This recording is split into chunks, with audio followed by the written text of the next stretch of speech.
Kilian Korth is one of the most accomplished and respected 200-mile plus ultra runners in the sport right now.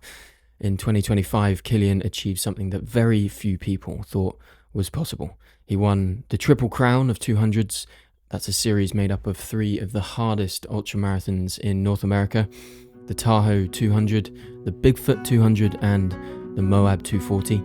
To put that into perspective, that's more than 640 miles of racing through the mountains, the deserts, heat, sleep deprivation, and hallucinations. Most runners build their entire season around completing just one of these races. Kilian won all three in the same year and set a new overall Triple Crown record in the process. He also recently won the men's race at Cocodona 250, also setting a new course record. But the road to that success wasn't straightforward. Before the wins came torn hamstrings, breathing problems, ICU visits, multiple DNFs at Cocodona, and some serious setbacks that would have caused most people to question whether they belonged at the front of the sport at all. Today, we talk about resilience, the difference between failure and quitting, what it takes to compete at the sharp end of ultra running, and why some of the most important lessons he's learned have come from the races he didn't finish. We talk about ego, we talk about more in the sport, how the commercialization and growth of the sport and big races can coexist with the soul of running and the soul of ultra running and what we love about the sport, what bonds us and unites us in the sport, and why we should focus on those things rather than what polarizes and separates us. It's a characteristically thoughtful and reflective conversation. Kilian is someone who I respect a huge amount, not just for his running, but for his mind. And so, without further ramble and ado, I bring you my conversation with Kilian Korth. Yeah, elevation is a cheat code. You know, living at elevation is like, I'm not even that high. I'm at like 4,600 feet, but still most races I go down to start them. And that is just a massive physical bonus, because unlike heat training, elevation is like not accessible if you live at sea level. You know, it's just hard to train for. You really have to go to places beforehand to get used to it. So Colorado, it makes sense why it's a hub. Yeah, man. And beautiful trails. I mean, even just some of your stories I'm looking at, I'm just like, man, is that just like on your doorstep, or do you have to drive out a bit to get to decent trails, or are you just in it? I do have to drive, but like 15 minutes. So I've got, within a 20-minute drive, I've got 3 different trail systems where I could do a 50K and not repeat anything. And it would be nice, world-class trails. So we're very fortunate with what we have access to. Yeah. Do you feel like you know it like the back of your hand at this point? 100%, yeah. And if you expand, that radius to an hour and a half or 3 hours, like you're just getting more and more and more. And I'm someone who's willing to drive a decent amount, and often I'll camp and do a couple days for some destination long runs, and that gets you to some of the best national parks in the country, like Canyonlands, and to Uray, which is my favorite place in the entire continental United States. So yeah, you've got a lot of good access. How long have you actually been where you are currently? 5 years. Okay. And how long have you been running? Since 2018, full on kind of making it my life. It hasn't always been my career. And so after college, I was a collegiate swimmer until I graduated, basically. And then once that was done, I kind of needed something to do. I was just like, I'm either going to start wasting a lot of time, or I'm going to do something else that gives me structure. And so I signed up for a road marathon. It was May of 2018 as a road marathon, but it was a marathon that had 7,500 feet of climbing. So it was a big road marathon. Yeah. Yeah. That's not I didn't nothing. really know. No. I didn't really know what I was getting into at that point, because I didn't have a really good frame of reference. And I had done a marathon prior to that, but didn't train well. And so it just kind of went terribly. But trained well for that one.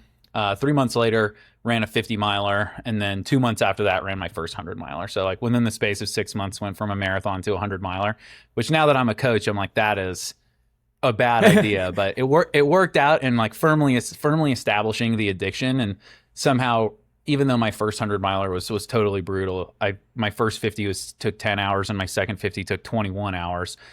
I was like, this is going to become my career. And that became the goal right away. And I don't really know why I believed that was possible, but here we are now.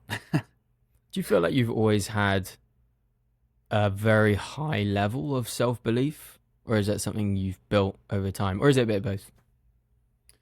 I think it's going to be a bit of both. I've had the mental puzzle piece to ultra running that I think is the least trainable. I have had that since I was very, very young. Like when I was 3 years old, I was in swim lessons, and you got patches for how many meters you swam, and a lot of older kids were getting their 1,500 meter patch, and I decided like I want that one. And so when I was 3, I swam for 2 hours straight to get my 1,500 meter patch, and sewed it on my little bucket hat.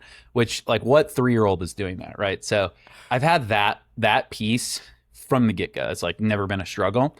But the self belief, I think, in your early 20s, I think most. I'm going to speak for the male side of the species for a second. Like I think a lot of men have a lot of self-belief that's not particularly well grounded in, actual achievement, facts, what you have proven to be capable of at that point. And I certainly had that type of like hubristic overconfidence at that point in my life. And so that can get you through some things, but I think there's been this process of balance that I feel much more comfortable with now. And for me, it happened right around 25, which, is that a coincidence that that's when your brain is fully developed? Like, I think probably not. And so to me, it's been this sort of decrease in confidence, but an increase in self-efficacy. So like hitting the balance between not being overconfident, but knowing that I'm an extremely capable person, I think has been the sweet spot for ultras, because I don't really think that there's anyone in ultra running who is successful who is particularly cocky. Because if you spend a lot of time in the mountains or the desert or the outdoors trying to do things, or even if you're running ultras around a track, like at some point the brute facts of the physicality of the sport are going to humble you. And if you're not willing to learn from those experiences and you just try to push through, it's like you're not going to get where you want to be. And so I think being involved in ultra running as a sport, it weeds out cockiness in you if you're going to actually be successful. And so to me, I think approaching the outdoors with humility is the best path for survival. And so that's been the one of the biggest lessons I've taken from, close calls, humbling experiences, all of those things in the outdoors, whether it's in a race or in an adventure or just a day that I made a mistake in the mountains. Like any of those things, I think teach you a lot about yourself and how tiny you are in the grand scheme of things. We'll be back in a second with the episode, but I just want to mention Innovate, the sponsor of this episode. Innovate make many, many things. They don't just make amazing trail shoes, but they also make all of the outdoors gear that you'll need. Race packs, raincoats, shorts, everything. If you go on their website, you'll be able to find everything you need to enjoy the trails in the right way. Personally, I'm just such a big fan of what they're about and the fact that they stay true to their values as a business.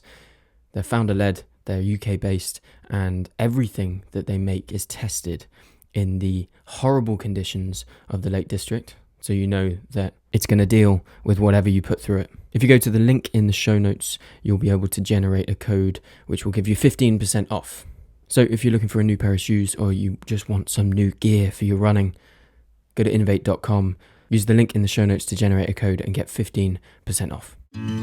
All of my favorite ultra runners have been formidable athletes, absolute studs, but they hold themselves with a level of humility that quite often you don't see in other sports. And I've actually heard quite a lot of commentary from supporters of the sport wanting a little bit more like shit talking and wanting a little bit more kind of excitement at the top. And I get that. Like, it's fun as entertainment. It's fun to see, the two competing top two athletes in a race, sort of talking shit to each other in jest or someone, you know, nailing their confidence and saying, I'm gonna win this.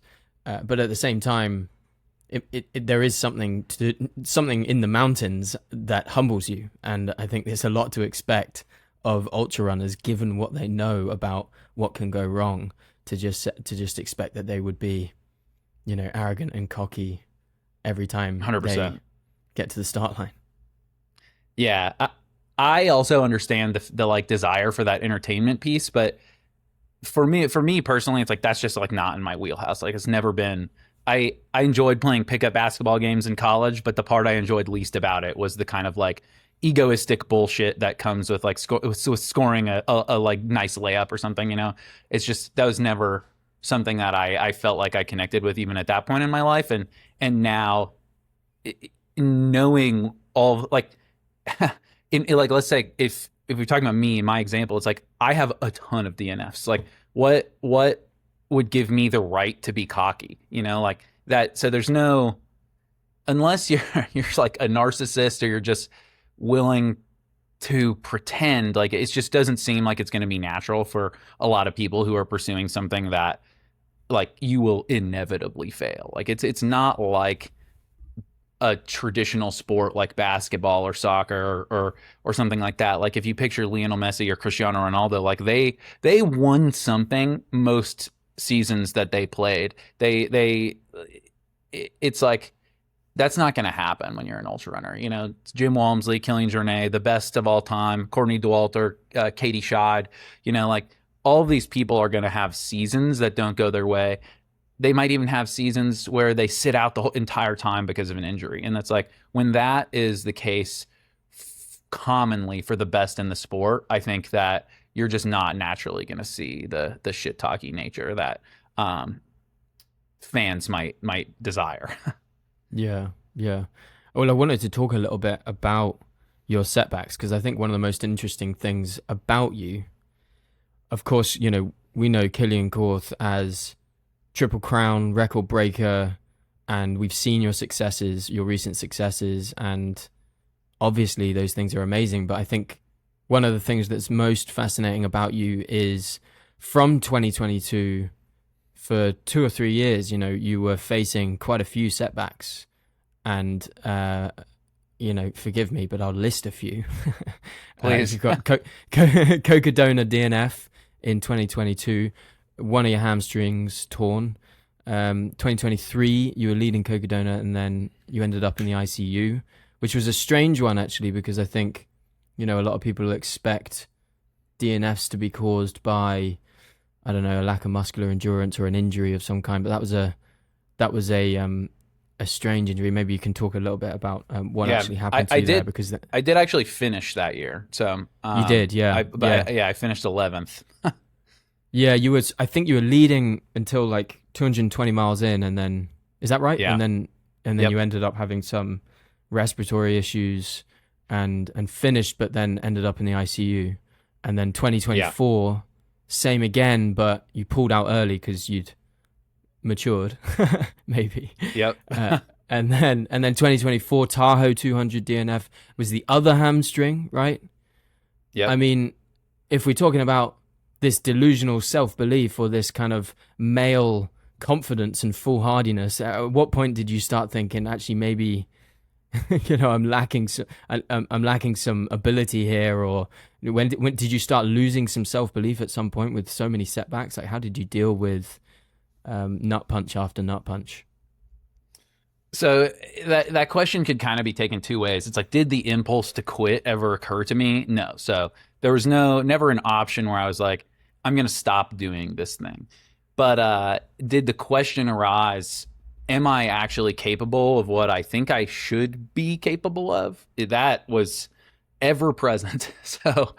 So that was a very, very difficult mentally to deal with. And I think, so if we take them in quick succession, like 2022 is my first ever DNF. That one didn't feel too bad mentally because it was just like 10 out of 10, searing pain, unable to walk. There is no shot of continuing.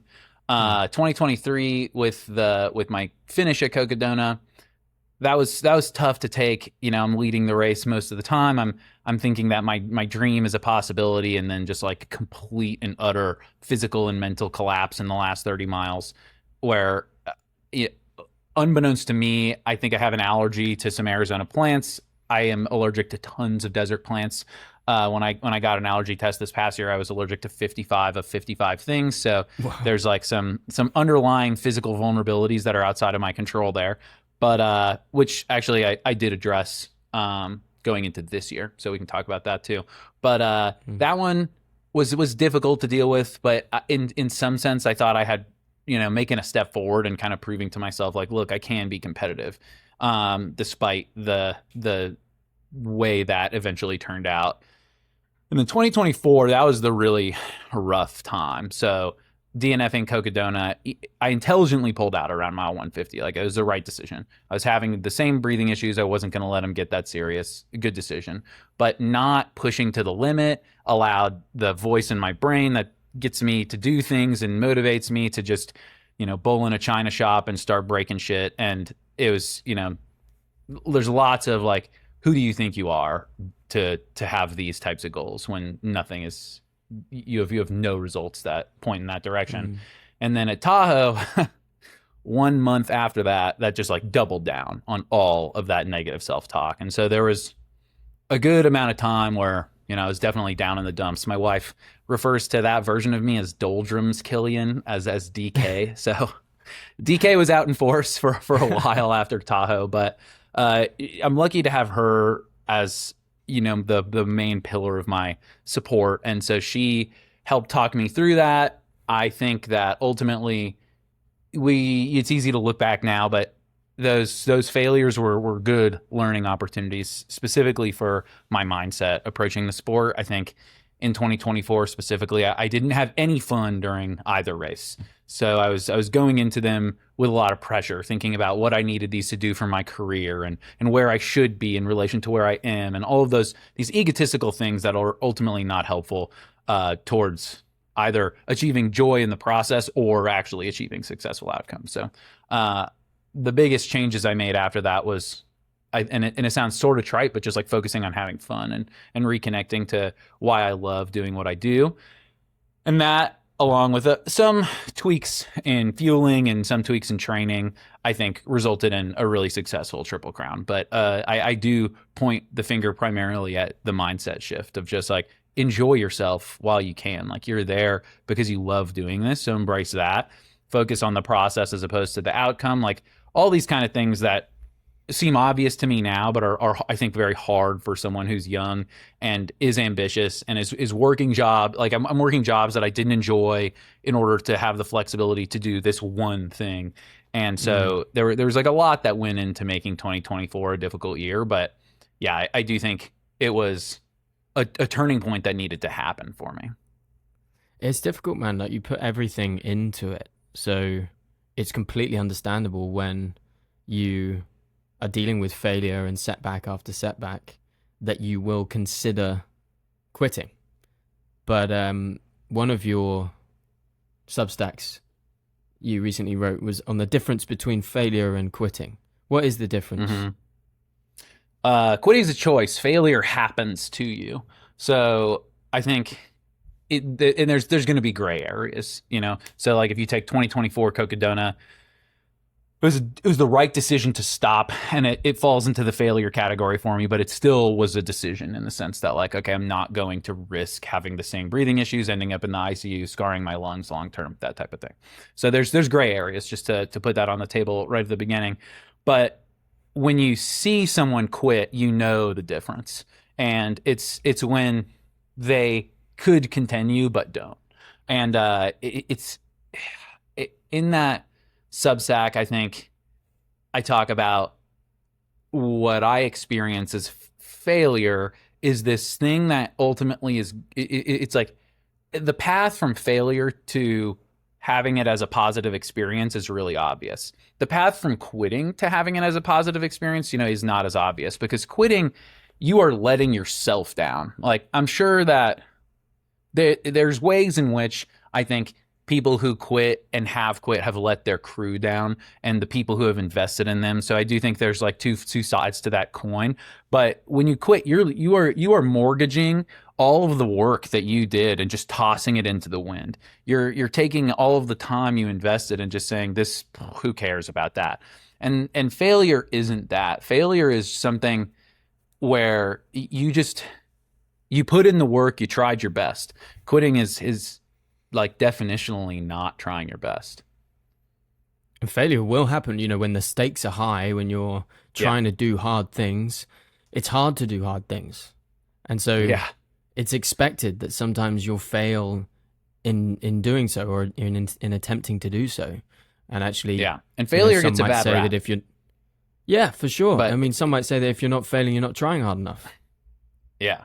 I think you got to embrace the fact that failure will happen. And I tell that to athletes I work with. I say, like, especially people who are trying to do, and this isn't a value judgment, but who are trying to do more than finish a race. They're trying to get times, trying to win, whatever. They're trying to be competitive. It's like, if you're taking the risks to make that happen, failure will happen to you. And if you can just accept that up front, then then you're in a good mental place to deal with it. But it's when you try to avoid that simple brute fact and like I was when I was younger, that I think you're set up to have a really hard time dealing with it.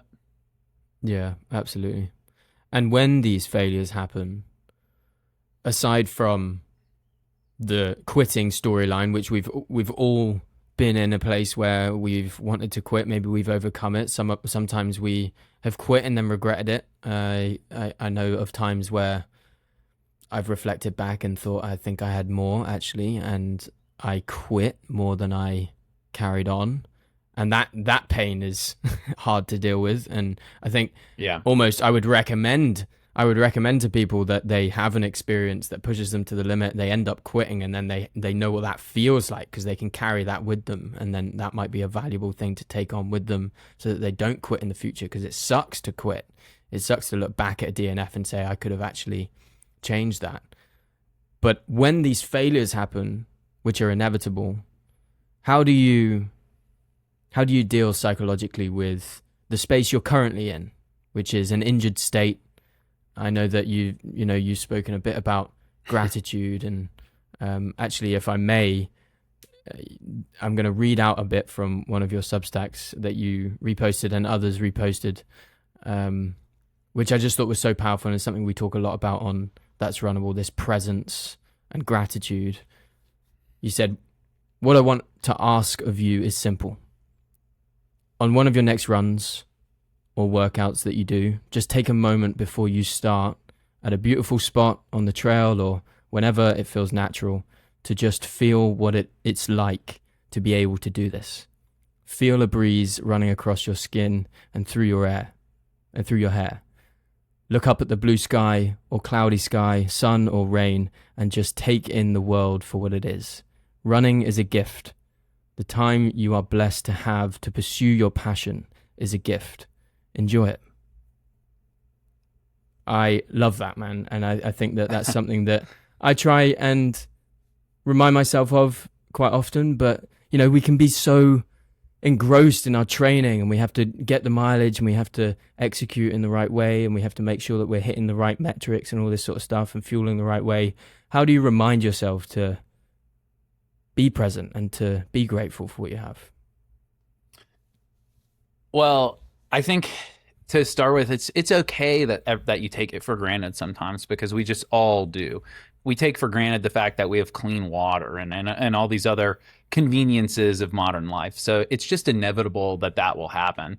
And part of the silver lining of having an injury that ends your season, and that is putting me out of running for 3 to 4 months, is that becomes instantaneously obvious. Like, this thing that I love that I'm doing, that sometimes I have to force myself to get out the door to do. It's like, running is all of those things, and it becomes meaningful in that specific way once you can't do it.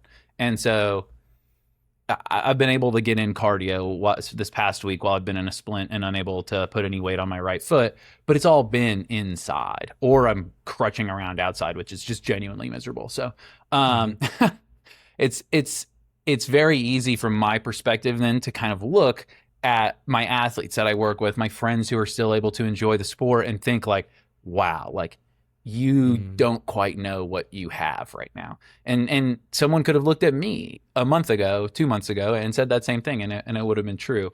So that reminder is it's not a judgment at all if you find yourself, you know, in that spot where you are taking it for granted. It's just meant to be a gentle push to be like, look at where you are, especially if you're someone like me who happens to live around so much natural beauty. It's like, and you have the opportunity and the time to go experience it. That is just, it's not to be, it is the one of the best existential gifts you can have. And a little short side story about that specific paragraph in that article. Like, as I was writing that, I felt myself like choking up and then like tearing up Mm. as I was writing it, kind of with this like almost serene sadness of like, I'm not going to get to have this for a long time, but like, how good will it be when I do again? And it was like this combination of longing to do the thing and this like gratitude that I have this activity that I love so much, which is, you're just like so lucky to have a passion like that. There's a lot of people in life Yeah. who I think could be described as relatively aimless, who don't have something they love this much. And if you find yourself in the position of being lucky enough to have that, it's worth taking the time every now and then just to be with yourself in that moment and allow yourself the opportunity to enjoy it. Sometimes I find it's like a challenge, a fun challenge to, you know, look for the things that you can be grateful for, of course.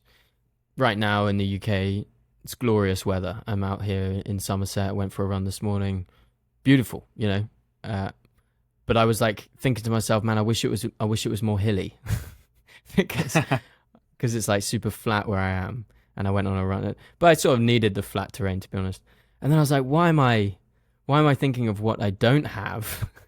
This is ridiculous. I caught myself in the moment. I think sometimes as well, it can be a miserable day, and it can be like really hard, and maybe you're not up for it, but you can kind of seek those things to be grateful for. Like, I'm grateful that I am someone who has desires like this, to have this as a hobby. I'm grateful that for Yeah. whatever reason, I can't even figure out why, but within me there is this desire to work hard.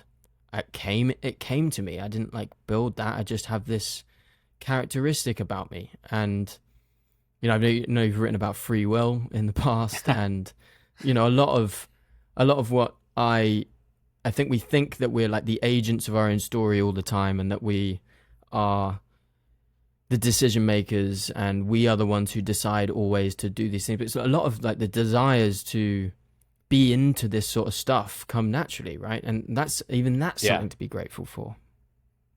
Yeah, 100%. And I think that I totally connect with what you're saying about like digging down deep and really not getting a good why. Like, a lot of people talk about connecting to your why, as a big important piece of the journey for ultra running. But I have no real why. Nothing I can come up with like right now has ever helped me in a race. So connecting to my why for me is totally useless. It's like, I want to do this thing. What's going to get me there? It's like, what are the puzzle pieces? And I think like that, it's like, it's kind of like the experience of falling in love, where I think it's impossible not to be swept down the waterfall if you find the person that you fall in love with. It's like, you're just going over the edge and you can't fight it. So there's no sense of agency in like the most powerful experiences of my life. And so then why would we like drill down to tinier experiences and think that we have agency in those either?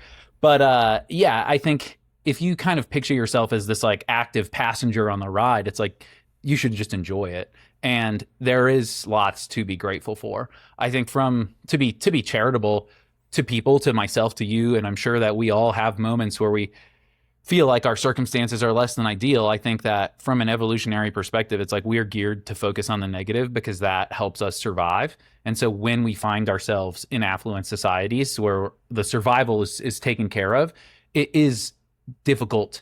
It's a privilege to have this difficulty, to be sure, but it is difficult to take those like kind of blunt evolutionary mechanisms and apply them to this world where you have a plethora of choices to choose from, and it's not always clear what in what direction you should go and where your passions do lie. So like you, I think I one thing I typically am good at not taking for granted is the luck of having the passion and the desire to do hard things, because we all know people who do not have that, and it is 100% a blessing that I think you just like can't account for yourself.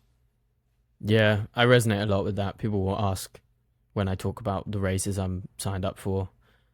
The classic question is, why would you do that? And I'm like, I don't know. It's just kind of in me.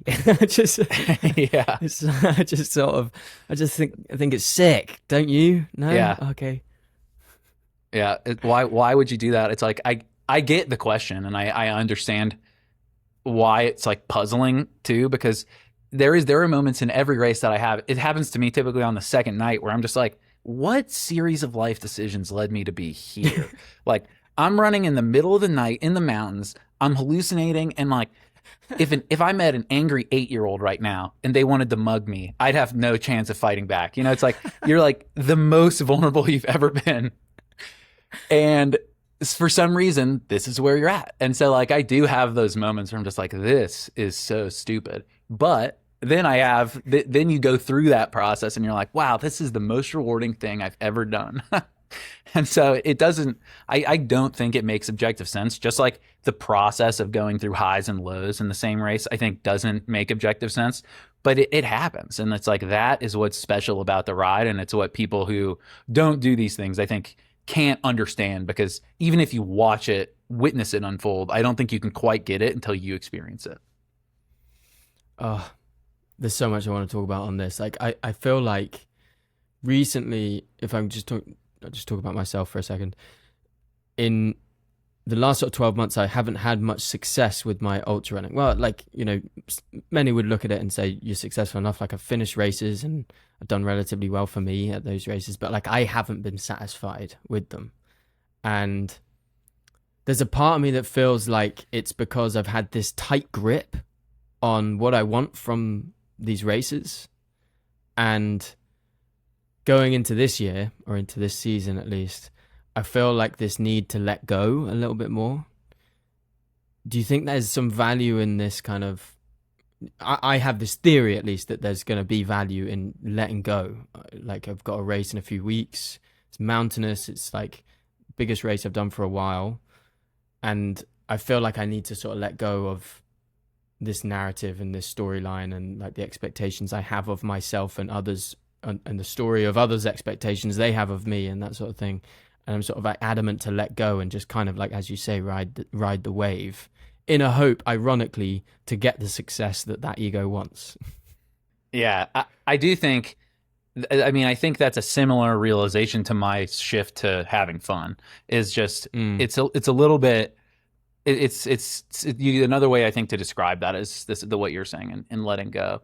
And I think that it is very easy and understandable to get swept up in, as you phrase it, what the ego wants, focusing on results, having consistent improvement, all of those things. And we do, it's natural to want those things. But if I can relate with something from, you know, this year for me, is the week before Cocodona, I was totally swept up in the story that was being told about me.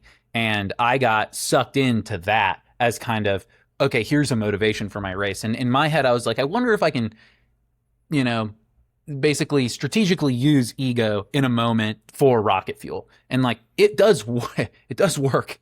It's temporary, but it does work. And so, you know, at the end of the race, I'm getting caught. It's the last few miles. And I'm asking myself, what do you want the story of this race to be for you? Do you want it to be that Kilian got caught, or do you want it to be that you didn't? And obviously, I want it to be that I didn't. I was successful in that, whatever. But do I think that that's actually the question I want to be asking myself at the end of the race? No, I think decidedly not. I think that my conclusion is that ego is not something you want to let out of the bag, even strategically, at least not for me. Maybe there's someone out there with like the self-control to do it and to press that button and not get totally swept up in that. But for me, I was too swept up in it. And I think that at that moment, what I should be tapping into is why I'm doing this for me. Like it should be about because ultra running is about, it's like when I'm in a race, it is about me, and that's okay. You're allowed to have things in your life that are about you. Obviously, I'm grateful to my crew, the volunteers, everybody. It's like that doesn't take anything away, but it's about me. And if I'm using a story that someone is telling, it's like that's not a healthy way to focus on oneself. And so I think for you, it's like, are you the one creating the narrative for yourself? And if it's this aspirational thing, I think it can be good. If it's too much pressure, it can be bad. So it's like all these gray areas, and you have to, I think each individual person has to find the balance. But you saying you want to let go sounds a lot to me like me saying I want to focus on having fun. And I think that is probably going to be a good thing in both like your mental health and experience of said race, any race, and training. But it's also likely to lead to you running more relaxed, which physiologically uses less energy. And so there's like all these actual practical effects that I think you could have by kind of making that shift in mindset. There's just one specific thing I want to talk about before we get into the rest of the episode, and that is Innovate's Trailfly Zero. They have different versions of the Trailflies. There's the regular Trailflies, there is the max version, the speed versions, but also the zero version, that is zero drop. So if you're really into having a natural feel, if you're not all that keen in having a massive offset in your shoes, then this zero drop shoe with the wide toe box characteristic of Innovate's shoes is going to make you feel very nimble and natural over the terrain that you're on. I've recently got back to the UK and had a pair of the Zeros in my van, and I've just been reminded of how great these shoes are. So if you want 15% off, go to the show notes. There's a link there that will generate you a code, and then you go to innovate.com, find the Trailfly Zero, put the code in the checkout, and get 15% off. Yeah, I fully agree. I think sometimes the cue matters, actually. And like I often say, P1, have fun. But it doesn't actually work all that much for me. Like I'm like, yeah, have fun. But then when you're in it, like it's quite difficult to have fun when everything feels hard. Whereas I'm wondering whether the cue of like let go and relax and like drop the shoulders, that kind of cue of actually just riding the wave and letting it be might help more for me. But I certainly expect that. I mean, you look at Tom Evans, for example, his UTMB win. You know, he's been grinding it out, trying really hard, being very clinical with his training. And then his win comes off the back of having a kid and being, as he claims, in the best place, you know, psychologically of his life and not caring as much. So he cared less and then performed better, right? So there's a huge amount of value, I think, in that. Yeah, and it's like that's something that humans have known since probably day one. You know, it's like we have this thing we call the ego that is attached to our psyche, whether we like it or not. And it is this representation of ourselves in the world that has to do with reputation and how others think of us and all of this. And it's like, it's noticeable when, and I think we talked about being in your early 20s earlier. I think like this is one of the things that I really didn't like about the ages of like 18 to 25 is I feel like in any conversation I was having with someone, there was this little voice in the back of my head that was thinking about like, how is that person perceiving me? And that doesn't happen anymore. And so it's like that once you're able to let go of that like that's the path to wisdom or enlightenment. And I think you can find that in the Stoics and plenty of ancient Greek philosophy. Like Buddhists will talk about the same thing. It's like, this is just one of those universal human experiences that we all have. And it's just natural to find it difficult to trod that path because it's so powerful to want that representation. And when you see someone like, you know, I don't know if you ever watched the documentary, The Last Dance, about Michael Jordan, but there's many things that are admirable about Michael Jordan, but he's not a happy person, you know? And it's like, do you want to be that guy or do you want to be content? I used to call this, and I still think of it this way, the Achilles dilemma. And when in the myth, when Achilles is thinking about going to Troy, his mother tells him, if you go to Troy, you're going to die, but you'll be remembered forever. And if you stay, you're going to have a happy life. Your kids will love you, and someday you will be forgotten.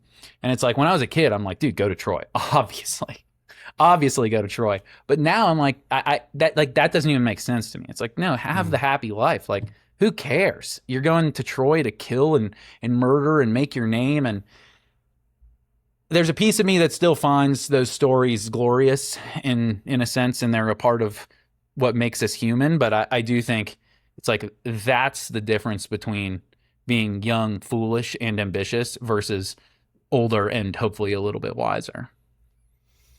Yeah. I certainly think there's a driving force behind a lot of people that is this desire for legacy or reputation that isn't necessarily long lasting. But it's not all that unhealthy. I have to agree. Like, it's not necessarily a bad thing that you're chasing these things for reasons that aren't charitable or admirable in some ways. Like, sometimes we want to just prove to other people that we are, and to ourselves, that we are worthy in some ways. Mm-hmm. And sometimes I think as well, like, although the means isn't necessarily all that beneficial, the end and the outcome, it can be, and some people have like certain desires to do. For example, use quite an obvious example in my head, at least. There's a lot of these runs across, like influencer runs across, like transcontinental runs, or runs across a nation. And sometimes it's presented differently depending on the person doing it. And sometimes I find there's people who do it and they're presenting it very much as like a self-promotion thing. And there's also a charity on the side that they're sort of like raising money for. And I used to be someone who was like, I don't want to support that, because like it's clear that they're just doing it for clout, or they're doing it for their own reputation. But now I'm like, well, who cares? Who cares why they're doing it? Yeah. There's benefits that come from it. They're inspiring loads of people. They're raising money for charity. And maybe one day that they'll realize actually that this pursuit of legacy and reputation wasn't actually all that long lasting, and they'll speak about that honestly. But yeah, there's certainly a conversation to be had around how we present, how we drive ourselves to do these things.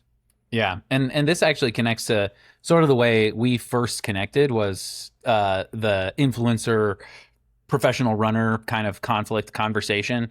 And I wrote an article about that a little while ago, which the thesis was essentially that professional runners owe influencers a debt of gratitude, which I will still stand by. But what I do think, and have since experienced slices of in the meantime, is there is this peeling off of the mask that can happen when someone's entire profile is built on how others think of them. And it connects back to the difference between quitting and failure. And I've definitely witnessed what you could call like some influencer bullshit happening in races. And that does give me, what the youth are calling these days the ick. It's like I get that just like curling in my upper lip, where I just I want like nothing to do with it, because I do want, as much as I want ultra running to grow, and I have benefited from the eyes on the sport, and I myself have embraced some percentage of my professional career as being an influencer, which is fine. I want ultra running to retain this like purity of spirit and the humility and those things that we talked about. Yeah. And I do think there are worse reasons and better reasons to be engaged in the sport. And there are certainly characters with whom I'm not eager to associate because of the way that they approach the gaining of followers and the transactional nature of the attention economy. And so like there is conflict within myself about all of that. And on the bottom line, I do agree with you. It's like, if good things are coming from this, if people are being inspired, if even someone that I find distasteful manages to get 20 people off the couch and into doing their first 50K. Like perhaps they're having a like overall good impact on the world. And I'm willing to admit that that's 100% a possibility. But I can understand where runners who like yearn for the quote old school, I can see where they're coming from with the way that some conversations take place, or, you know, the the conversation around the whole Satisfy Adidas desert fiasco thing. It's like, I get why that brings about a feeling of distaste. You know what I mean? Yeah, I do. And I really sympathize with, actually, I would say I really empathize with those who strongly state their distaste for the way certain events are put on, or certain people promote themselves in ultra running and that sort of thing. I do understand this fear of losing the soul of running and losing that kind of traditional culture, because I fell in love with ultra running from afar, because I thought it was that, like I think and trail running as opposed to road running. So I saw trail 100%. running as it wasn't the main thing. So I want to go do that. You know, I used to like indie bands that weren't the pop bands because I just liked that. I liked it because it was different. You know, I used to bodyboard and not surf because it was different. And like everything I look at, I'm like, I just want to do the thing that's sort of slightly different and not the mainstream. And I think that that's connected to some people's perception of, you know, this new age of ultra running that I fully understand why it doesn't sit right with some people, because of course there are many people who, I'm going to use the term grew up in ultra running through this small tight-knit community, and it was niche, and it was like not as big as, and just to remind everyone, it is still crazily niche to be doing this stuff. Yeah. But I get why as a thing grows, it loses that essence that it used to have. But my position now is also one of letting go and saying I can't control this, and I will fight against something that I think is not beneficial for the sport. Like if I think it's ruining the environment, or if I think that it's, you know, negative in a certain way, or if it's elitist or something, I'll fight against that. But generally speaking, like if it changes, if it just doesn't fit the vibe that I used to like, I have to let go of the fact that it used to be like that. It used to be a certain way in, you know, 2000. It used to be a certain way in 2015, and it's not that way anymore. Yeah, I think one of the things that should just bring anyone solace in this conversation is that the outdoors is incorruptible. Like, even if we ruin humans' ability to live on the planet, and the worst case of climate change, comes true, the outdoors is still going to be here. The planet's still going to be here. So we're just going to be screwed off of it. And that simple fact gives me a lot of hope in that, like, there is no amount of effort, influence, money that can overcome like that fact about the world. And so I think that should give anyone solace. On a more practical side of things, both pieces of what we love about ultra running, like the increased money in the sport, the professionalism, getting better athletes, that is going to continue to grow. But so will mom and pop races. Like, one of my favorite races in the world is the Uray 100. It's about an hour and a half from my house. No live stream, nothing. The finish line is a pair of orange cones in the middle of the field. And it's 100 miles with 42,000 feet of climbing. It is so hard, and it's awesome. And people feel that way about the Crazy Mountain 100 or any number of events across the United States or Europe, I'm sure, that get no attention in the media. And so that side of the sport is available to you if you want it. I think it's almost like it's a type of focusing on the controllables as opposed to the things you can't control. It's like, if you don't want to engage with ultra running media, don't do it. Like, don't watch the live stream. Don't open Instagram and follow all these influencers. Like, this is all optional. if you want to engage with the barest bones version of the sport, that will always exist. And so I do think that this problem is much less of an actual problem of like changes within the sport, as opposed to the gaming of attention that happens in all aspects of life is just happening in ultra running. And so that, I think, is something that individuals can just choose to press or not press buttons for in their own life, and basically just solve the whole problem, in my opinion. Yeah, and like ultra running is going to change and morph into something different decade after decade. You know, it might feel like right now it's really popular because it's a crazy thing and it's being thrown out all over social media, and those from different spaces are coming in, like high rocks people are coming in, or bodybuilders are coming in. I think it's a shame though that we can't figure out, or that many people can't figure out how to welcome certain types into the space. 100%. And like it's always been a really welcoming space. So we're welcoming to a certain type, it seems. But then like as soon as a certain type of individual comes in that doesn't necessarily fit the mold, I do often see this disdain for those people and judgment over those people because they don't necessarily fit in, which is it's a great irony. Yeah, I think that unfortunately a lot of this just has to do with how politics and tribalism have just infected every single possible area of society. You know, it's like I used to be able to open my ESPN app and I would read exclusively about sports, and now inevitably in the first 2 seconds I'm seeing something about politics, and that's happening in ultra running in so many different ways. And so I think when someone or a group of people, a brand enters a sport that's coded one certain way and the sport itself is coded in the opposite way, it's like that causes conflict. It doesn't cause conflict for me because I don't give a flying, I don't care about any of that. Like that's not going to affect the way that I treat anyone other than like uber extremes, you know, like my Overton window, my aperture for acceptable behavior beliefs is extremely wide. And so that's the way I want everything to be. and ultra running should be that, but it definitely isn't.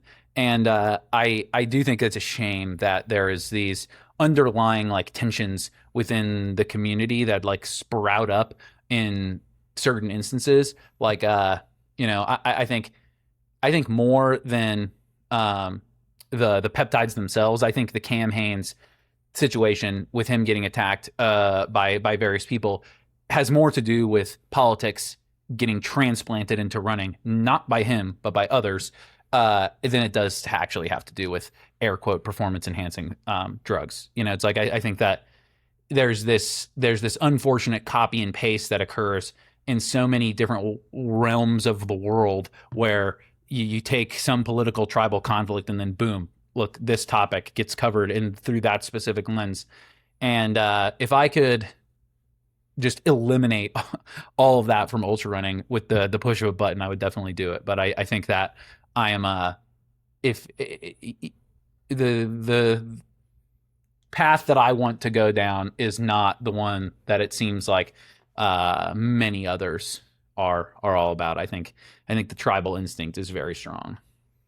I think also it's easy to think that there's a lot of conflict in places where actually there's a lot of the opposite. You know, there's a lot of support for the same things. There's a lot of bonding over the things that unite us. You know, I think that it's easy to think when we look at the comment section or when we see angry posts, which tend to do very well because the algorithms just work like that. Well, people work like that at the end of the day. The algorithms feed off what we want to see, and we want to see drama. We want to see strong opinions, and we want to see people angrily saying, I didn't like this because of this and that. And, you know, I've done posts in the past that have been reaction videos, and just the sheer fact that it's a reaction video to something makes it seem like I'm really against that person, and it's not the case. Actually, what I would love to be the case is more focus, or at least for us to remember that there's all of this stuff, there's loads that bonds us, there's loads that unites us. You know, we're all in this for very similar reasons. And whether that person is posting it on social media and making it about them in a certain way, or has a certain image, they're still doing it because they're into hard things. And that other person is still doing it because they're into the outdoors, they're into the mountains. And that essence is there. But perhaps it's just social media and the internet and the polarizing nature of the world we live in that makes it feel like there are tribes within a space that actually we have more in common within. Yeah. I mean, I wonder this about ultra running and just our society's fracturing, if like how much of this is just the result of comment sections on social media slipping into real life. Like I think that you can't really overstate how much I think that affects the way people view the greater human community. Yeah, for sure. I think that ultimately we're in this very challenging time where all of this stuff that we're doing, that was happening anyway, that we would have been doing anyway, is now happening online as well. And so you can still do this stuff and not engage online. I actually said at one point a couple months ago, the online running community is not the running community. It's what's happening online in the running community. 100%. That's a realization that everyone could take forward about all aspects of life. It's like that's why the phrase touching grass has come up around people being too online, is that this doesn't reflect the real world. And it's like if you go talk to your neighbors, the odds are massively in favor of them being just decent people, just trying to get by. They'll probably mow your lawn or feed your dog if you're out of town, and that's cool. That's much better than and it could be that same person is a giant asshole online, but it's like those two, the dichotomy of the like actually decent individual acting like a piece of shit online is in just an unfortunate way that the impersonality of those interactions can take place. Yeah, it's difficult to manage that, but we should judge our experience of the world based on our experience of the world rather than our experience of the online world, right? 100%. Yeah. I think there was someone, I was just thinking about it, I was like, I can't remember who it was, but someone ran across the States and made a documentary about it, and one of their takeaways in this tumultuous time was that people are a lot nicer than we're made to think they are. And they were self-supported and getting like help from people. People were inviting them in to have lunch and, curious about what they were doing. And they were just like overwhelmed with just how much unites us. Ultimately, we're all the same. We're just human. And he was doing this feat of human endurance and people connected with it. Yeah. I think before we started recording, we had a little talk about the World Cup. And I think you can have a similar realization with the collective effervescence of the biggest single human experience that has ever existed. 3 to 4 billion people are going to tune into the World Cup. Massive amounts of people are traveling to America at a time that seems tumultuous. Again, if you're paying attention to every single headline that comes out of whatever news source you're locked into. And I think that it's really good timing for both Americans and people outside the States to realize that the United States is a lot more than a succession of viral news stories. And like, I don't know if you've seen it or not, but the story of, the Algerian team being based in Lawrence, Kansas is something that I've just loved paying attention to. Like, could you picture two more different groups of people? Like Lawrence, Kansas, totally middle America, like what elitists would call flyover country, like all of that stuff, welcoming this like African nation. Like there's plenty of stereotypes about Lawrence, Kansas that I assume people would have. It's probably very white. It's probably culturally a certain direction, and they're nothing but welcoming. And I think like that is the beauty of the human experience taken out of, the virtual playground, is that it is just, like you said, it's like we have more in common. And I think like a lot of these conversations, if you were to just take the highest possible level of like, what's your goal for humanity? The most amount of flourishing for the most amount of people. Like there's probably not that many individuals around the world from any society that are going to disagree with just like that basic statement. And so then the rest of it is details.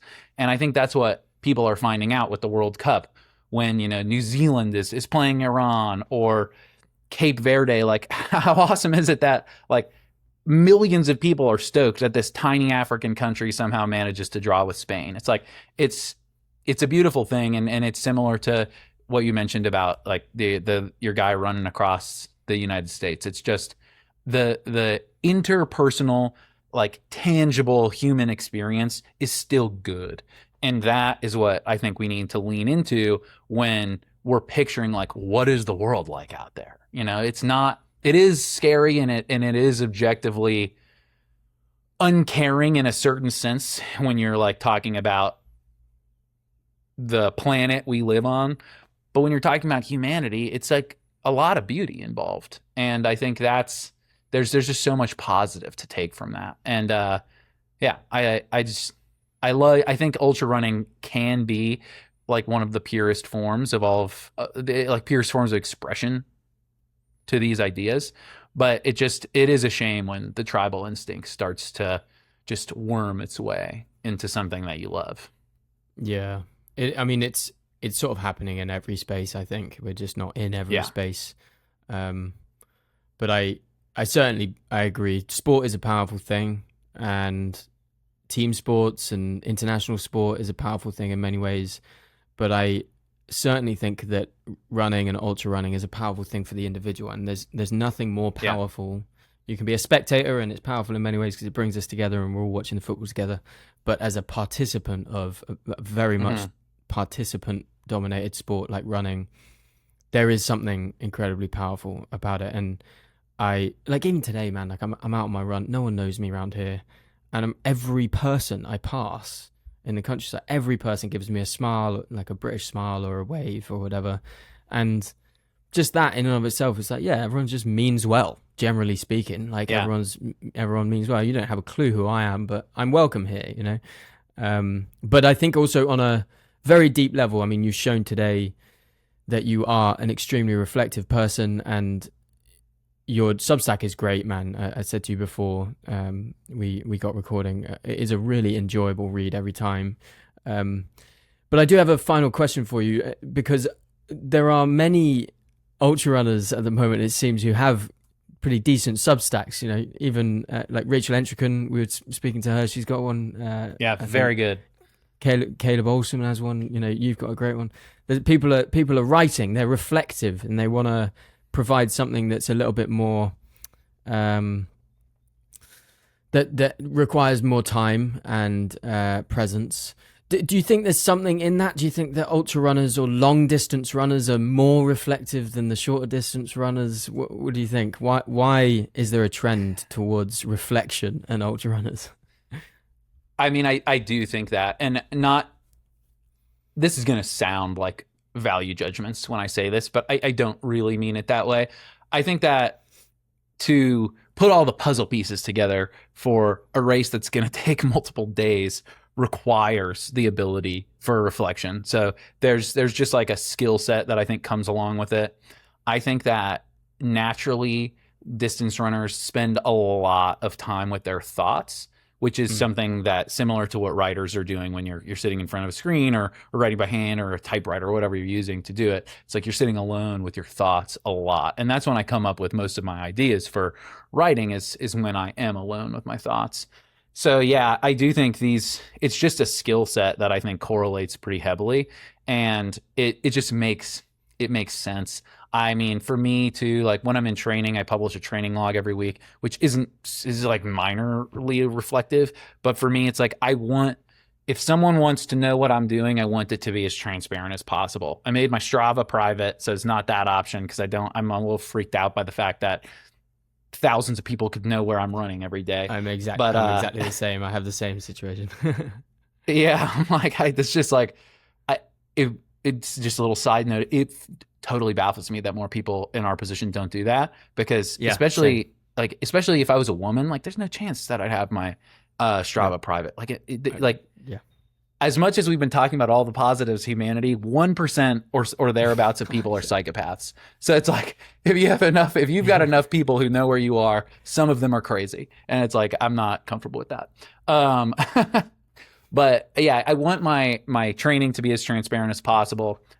For me, it's like writing has always been a vehicle for developing my potential just as much as running. It's the way that I feel I best process my thoughts. Like, it's when you run any kind of distance race, whether it's a marathon all the way up to a 200, it can take a long time to actually process that experience, and like putting it down onto paper and getting those thoughts concretely recorded in some way is, I think, my most powerful way of actually like getting the experience to kind of slot into my brain is like, okay, this is what this meant to me. Yeah. And so I do think it's just like when you're engaged in an activity that requires so much of you, it naturally translates into the reflections that we see on lots of good Substacks. And you're right, there's lots of good ultra running Substacks. I read an article yesterday on Jeff Pelletier, but his Substack that was about creating memories as opposed to getting views. That was exceptional. It had me thinking while I was doing my hour of ski erging this morning. I was like, that's what was occupying my thoughts. And it's great to read from other thoughtful people who are sharing similar experiences. And I love Rachel's Substack. Rachel and I could not be more different writers. Like our style is so different, but I appreciate the way she writes so much because she's like consistently funny.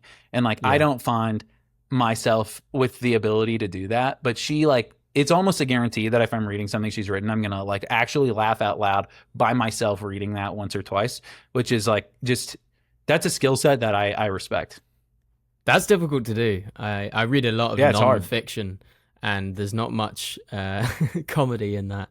But sometimes I will read something and I'll be laughing out loud, and Lou will be like, "What are you reading?" And you have to, and I'll read it out, and then she'll be like, "Okay, it's not funny." I'm like, you have to read the whole thing." You're like, there's about 4 hours worth of context that led into why this is funny. Yeah. Cool, man. Well, I appreciate having you on. I want to just finish by getting a bit of an update on how you're doing injury wise. What's the path to getting back on your feet? How are things looking, man? Yeah. So, for anyone who doesn't know, I had surgery on June 10th to repair a torn peroneus longus tendon, which is one of the two peroneal tendons that's on the outside of your ankle, like right below your malleolus. I tore it in Cocodona basically over the course of the last 60 miles when I had a hip issue that forced me to limp. And so I just like slowly Swiss cheese the tendon over those 60, which there's something I find romantic about being like tough enough to do that, but also there's the fine line between like bravery and foolishness, and I think I crossed that. But anyway, yeah, I had surgery June 10th. I'm getting my splint off today. So I've been in a hard plastic cast surrounded by like soft gauze that has kept my ankle immobile for the past 12 days, which is just so not fun. That's coming off today, and then hopefully I'm going to be in a walking boot, so I'll at least be able to like stand on my own 2 feet and shower without having to like wrap a gasket dry bag around my leg. Talk about being reminded of the things we take for granted. 1,000%. It's really just resulted in me not showering that often and just being like a smelly dumpster fire around my house. Your poor wife. But yeah, I have probably another 3 months till I can kind of start reintroducing running again. And so that's just going to be taken up by rehab, PT. Hopefully I'll be able to bike sooner rather than later, even if it's just like really mellow.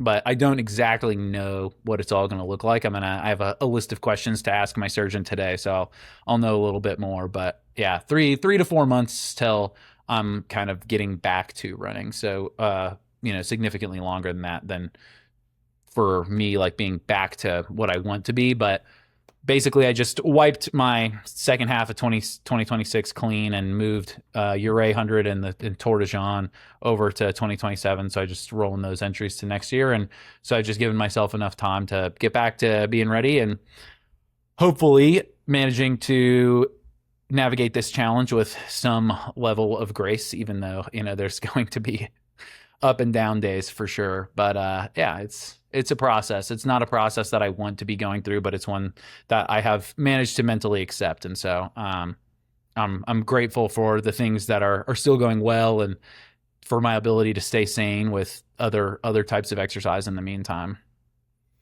Well, all the best today, freeing that foot and ankle from the cast. Have you got any parting thoughts for any poor injured runners at the moment? I know it's a really tough headspace to be in, and I feel like you would have something good to offer those poor individuals. Yeah, I think when I got my ankle diagnosis, I was miserable for about 3 days. It was like all of my thought patterns were just picturing all the things that I wasn't going to be able to do this summer. Running with friends in the mountains, traveling to Italy, and running Tour de Jean, all of those things. Just that's 24/7, only thing going through my head. And so I think it's acceptable for some short period of time to allow yourself to just kind of grieve the loss of said period of time. And then after that, your misery is ultimately self-imposed. And if you can attempt to break out of this negative thought pattern, and you have to just accept this is the situation, this cannot be changed, and how can I get the best out of this situation? For me, that involved 4 days after surgery, I started 75 hard, which is like I'm doing 2 45-minute workouts a day, and reading books and drinking enough water and not drinking alcohol. That's not a problem for me, but there's I've managed to structure my life a little bit, and so that I have a list of options that are good. And so if you can embrace some kind of new challenge and set intermediate goals for yourself, I think that can really help sort of point your mind in a direction. Like I've come up with a bunch of just stupid arbitrary goals. I'd like to be able to do 40 pull-ups in a row. I'd like to be able to do a 15-minute plank. I don't care about these. I don't care about these goals other than the fact that they give me something to work for. So it's just like totally, it is objectively arbitrary, but something that I can work on in the meantime. And if you can just do that for yourself, and it doesn't even have to be fitness related. Another one of my goals is to write for an hour a day. And sometimes that has resulted in me writing 3,000 words in an hour and a half or 2 hours. And sometimes that has resulted in me staring at my computer screen for an hour being like, I have nothing. But it's about engaging a process and being purposeful. I think avoiding sliding into meaningless distraction. Stop the doom scrolling, stay off of Strava, avoid stuff that will give you that like FOMO kind of feeling, and just try to be as present as possible, because the present moment is all you have, and ultimately it's not that bad.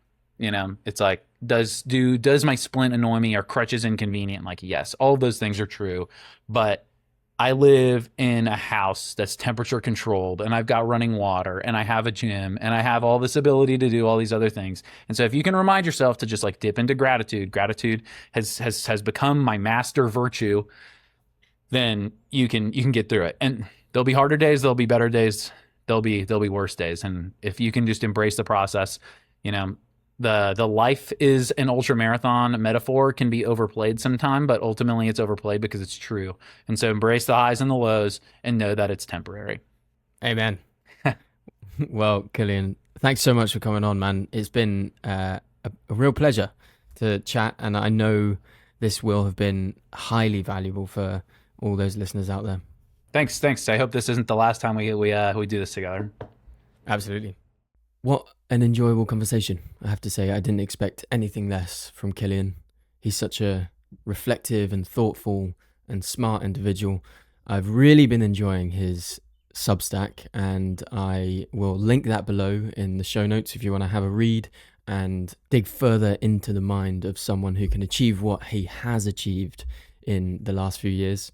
If you did enjoy this conversation, it would mean the world to me if you could drop the podcast a rating on whatever platform you're listening to it on. Engage in the conversation below if there are comments on Spotify or YouTube, wherever you're getting this podcast. If you go to the show notes, there's free stuff down there to download and various links to find more about Kilian. Follow his journey. He's certainly someone to keep your eye on. Thanks again for joining me. Run the Runnable. Keep showing up for yourself. And I'll see you next time. Just to let you know, there's a new intake for my coaching hub on the first Monday of every month. Sometimes we can get a bit lost in the numbers, feel underconfident in the gym, skip strength because we don't know what we're doing, don't really know if the work we're putting in is optimal. Well, the coaching hub is a full running and strength program, as well as a whole library of videos so you can learn as you go. You can claim one of the spots now at a discounted price, £30 off for the first 3 months, so it's $49.99. There are limited spots available each month, so go and claim yours now. Links in the show notes.